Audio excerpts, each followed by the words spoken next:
Hey guys, it's Shannon. So I wanted to do this video while everything was still really fresh in my mind. This morning I had my D&C and hysteroscopy. So when I looked up videos on people that had the same experience, I found a few. I didn't find a whole lot, so I just kind of wanted to go over just the things that happened to me and how I'm feeling today and yada yada yada. So my appointment was I had to be there 8 o'clock this morning. I actually slept pretty well last night, considering I didn't think I was going to. Yesterday, I spent a majority of yesterday just terrified. I've watched too much Grey's Anatomy, and I've never had surgery before. I've never been under anesthesia before, so it was, yesterday was pretty bad. But anyway, so we got to the hospital at 8. I checked in. They had me make sure that I had a driver with me, which was my husband, of course. Vaughn. You guys know Vaughn. They called. I went and sat down after I checked in. They called me into what's the word I'm looking for?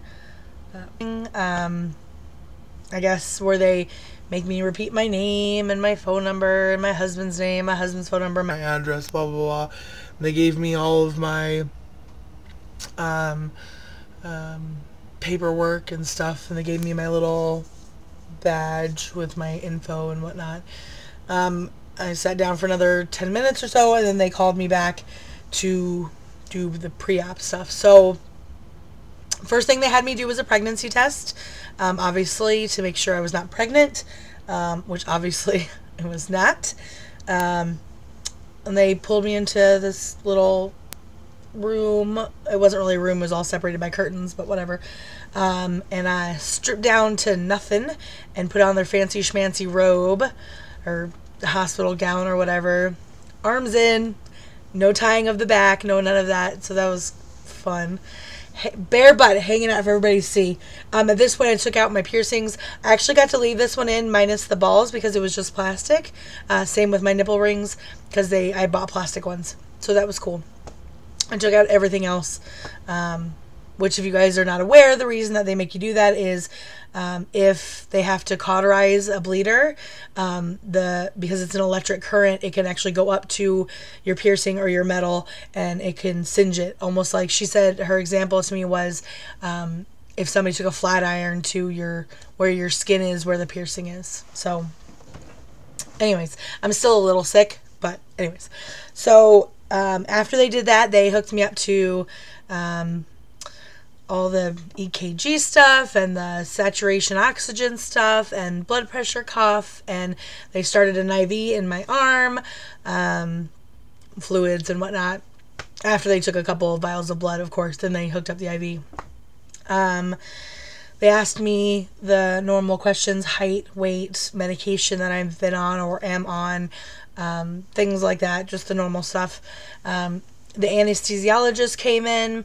He just wanted to, see if I had any questions about how anesthesia works.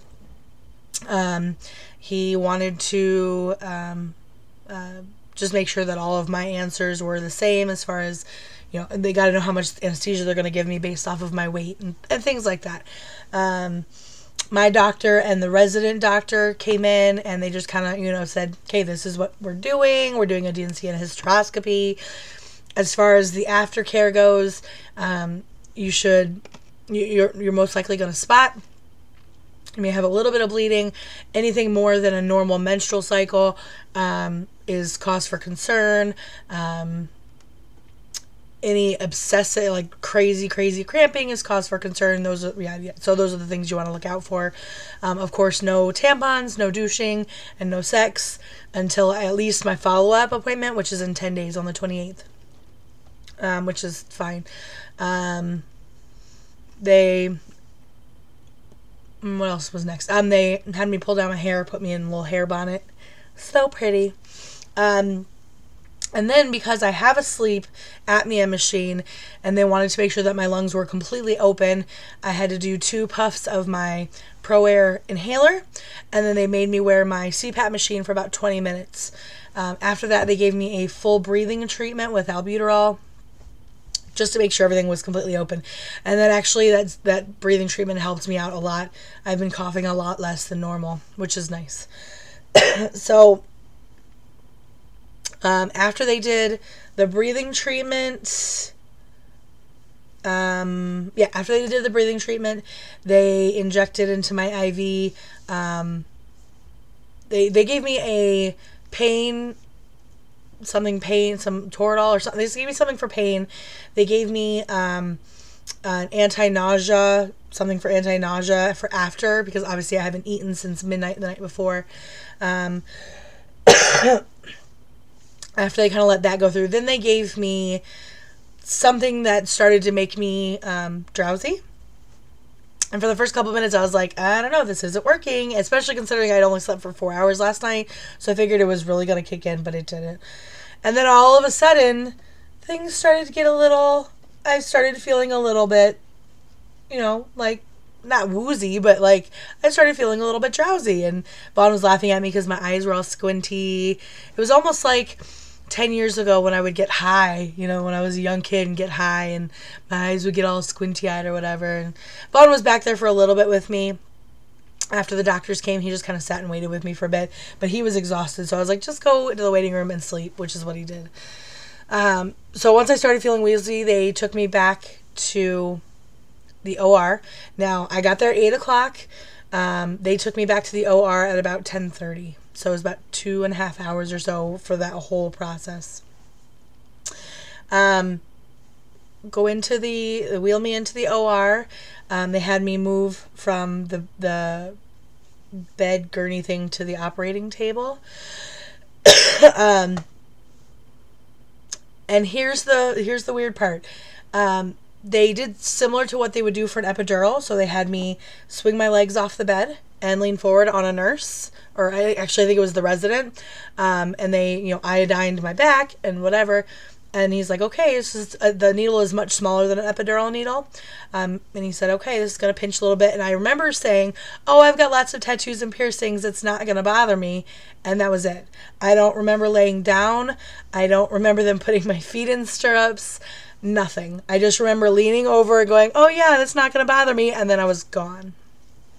Now, I will tell you that halfway through, and I don't know if there just wasn't enough anesthesia or what it was, but I felt like, I don't even know how to describe how I felt. It literally felt like somebody was scraping the inside of my body, and I felt it twice, and then I didn't feel anything anymore. And it wasn't like I felt it where I could open my eyes and say something. I just felt it.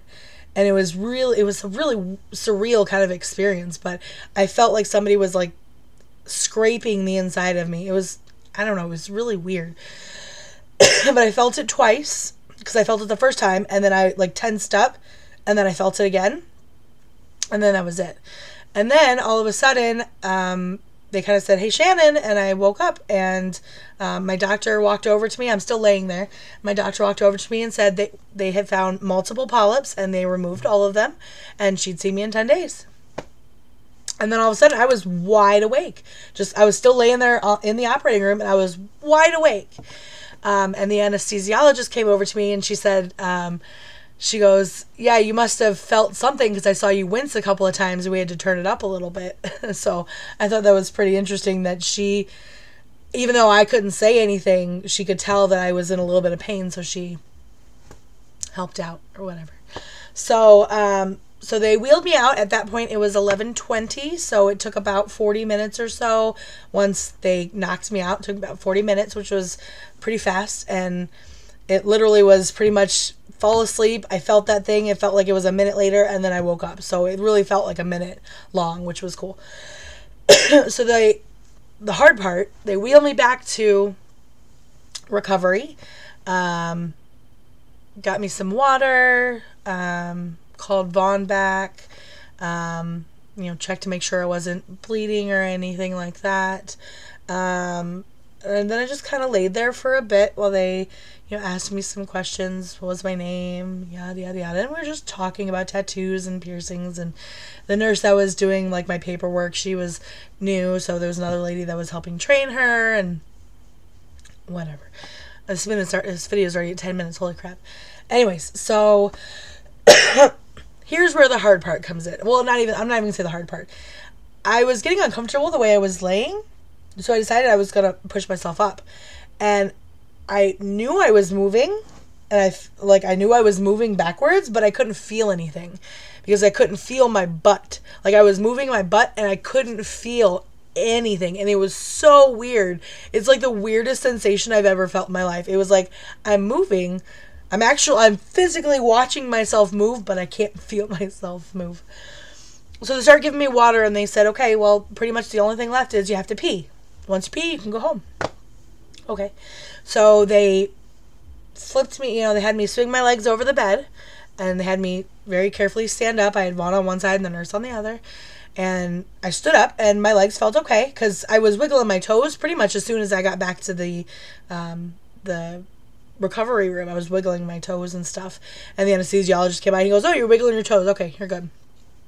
So I was looking at my toes. The feeling was starting to creep back up my legs and my knees, my legs, but my butt was still numb. So anyway, so I'm standing there and they're like, do you think you could take a step? And I'm like, yeah, let's try. So I take my left foot, I step, and I'm like, okay, this is weird. I take my right step and almost fall on my face. I was like, okay, not ready yet. And at that point, it was like 11:45, noonish. So they set me back down, give me some more water, chat a bit more. So about 12:30 or so, they're like, all right, let's try again. So I stand back up. I still can't feel my butt at all. And then during the meantime, and this is probably going to be TMI, but considering this whole video is TMI, it's whatever. I was trying to do Kegels because I wanted to feel what it would feel like, and I couldn't do them. Like, I might have been doing them, but if I was, I couldn't feel it. Oh, somebody's calling me. So anyways, so I was trying to do these Kegels, and I could have been doing them, but I couldn't feel them, and it was just the weirdest sensation. Like, every time I would try, it felt like I was going to pee, and it was weird. I don't know. Anyways, so about 12:30 or so, they stand me back up, and I take a couple steps, and I'm fine. I still can't feel much in the nether regions, but I take a couple steps and I'm fine. So they pop me in a wheelchair and they take me to the bathroom. And they say, just sit there. It may take you a little while, but just sit there. And when you pee, you can leave. Okay. I sat there for probably about a half an hour. They brought me a whole big old thing of iced tea and I sucked that down. Vaughn's standing there talking to me. I've got the water going. We got warm water going. I'm sticking my hands underneath. I'm trying to do something, but I can't feel anything. I could feel nothing. So I didn't know, I couldn't make myself pee. I felt like I had to pee. My bladder felt like I had to pee because I had so much water and tea and whatnot. But I couldn't feel anything to make myself pee. So finally, I could feel some feelings. So finally, I started getting a little bit of feeling, and I was able to squeeze out, not a whole lot, but enough where they would let me go home. I stood up, and there's just blood everywhere. This is totally gross, and I'm sorry, but there's just blood everywhere. So they wheel me back over to my room. I get dressed, and my mom actually came to pick me up because Vaughn had to go to work, and that was really about it. That was pretty much the whole thing. As of just from leaving, I left at about 1:15. I had a little drive-through pharmacy. I stopped. They gave me some Motrin 600. No big deal. Whatever. I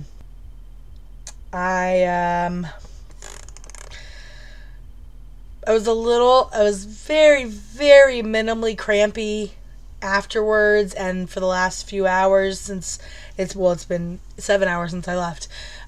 So very, very minimal cramping, very minimal bleeding. Okay, so I've very little on the crampy side. On a scale of 0 to 10, it's like a 1 maybe. Very little on the blood side. It's been pretty minuscule. Honestly, the worst part about this so far, and this is just for this after portion, the worst part has been where they did the needle in my back. My back has hurt a little bit, like the injection site. Other than that, it's been pretty easy. I'm tired, but that's partially because I only got 4 hours of sleep last night. And I went over to my mom's house and relaxed for a while. And then we went grocery shopping. I used one of the little carts because I didn't want to walk around too much. But yeah, it's been pretty easy. I'm just kind of relaxing this evening and kind of going from there. But if you guys have any questions about any of this, or something maybe I didn't answer, or if you have something coming up and you would like to know more information, please feel free to send me a message or leave a comment below, and we will I'll get to it as soon as I can. And we'll see as soon as I have the results, which my results I get on the 28th, which is a Monday, I believe.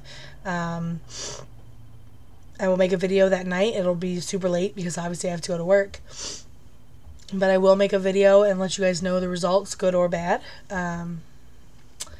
Yeah, so I think that's about it. If you guys have any questions, like I said, please let me know.